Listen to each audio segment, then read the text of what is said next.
நற்கிரியைகளை செய்கிறவர்களா நம்ம இந்த பூமியில இருக்கணும். இயேசு கிறிஸ்துவும் நற்கிரியைகளை செய்கிறவரா சுற்றி திரிந்தார். அவர் ஒரு 6 விஷயத்த அழுத்தி சொல்றாரு, இதெல்லாம் நீங்க செய்ய வேண்டும் அப்படின்னு சொல்றாரு.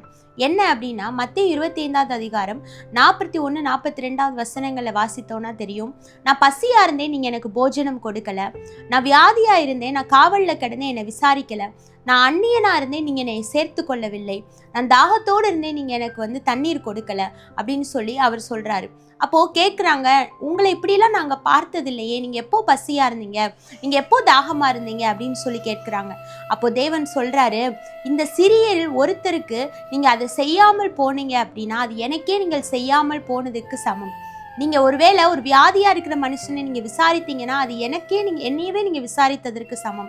ஒரு பசியால வாடுகிற ஒரு மனுஷனுக்கு நீங்க ஒரு நேரம் ஆகாரத்தை நீங்க கொடுத்தீங்கன்னா அது எனக்கே செய்த மாதிரி. ஒரு காவல் கிடங்குல இருக்கிற ஒரு மனிதனை நீங்க விடுதலை ஆக்குறீங்க அப்படின்னா அது எனக்கே நீங்கள் செய்யற மாதிரி அப்படின்னு சொல்லி தேவன் நீங்க நற்கிரியைகளை நம்ம செய்ய வேண்டும் அப்படின்னு சொல்றாரு. இன்னைக்கு உங்க முன்னாடி இப்படிப்பட்ட இந்த 6 கேட்டகரியில இருக்கிற மக்களை நம்ம பார்ப்போம்.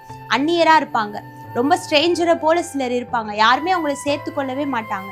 அப்படிப்பட்டவர்களை நீங்க சேர்த்து கொள்ளுங்க. அவங்க கிட்ட ஏசப்பாவோட அன்பை சொல்லுங்க. வியாதியோட இருக்கிறாங்களா, கடந்து போயிடாதீங்க, அவங்கள விசாரிங்க.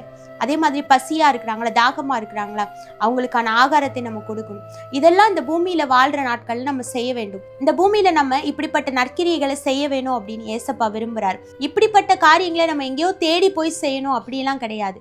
நம்மளை சுற்றியே இந்த மாதிரி சூழ்நிலையில் இருக்கிற மனிதர்கள் இருக்கிறாங்க. அவங்களுக்கு நீங்க செய்யறது தேவனுக்கே செய்த மாதிரி. அதனால இப்படிப்பட்ட மனுஷங்களை நம்ம வாழ்க்கையில கடந்து கிராஸ் பண்ணி நம்ம போயிட வேணாம். அவங்கள நின்று விசாரிக்கிறதோ, நின்று அவங்களுக்கான ஆகாரத்தை கொடுக்கறதையோ தேவன் பார்த்து கொண்டிருக்கிறார். ஒருவேளை நீங்க இப்படிப்பட்ட காரியங்களை செஞ்சுட்டு இருக்கீங்க அப்படின்னா இன்னும் உற்சாகமா நீங்க செய்யுங்க. தேவன் உங்களை ஆசீர்வதிப்பார். God bless you.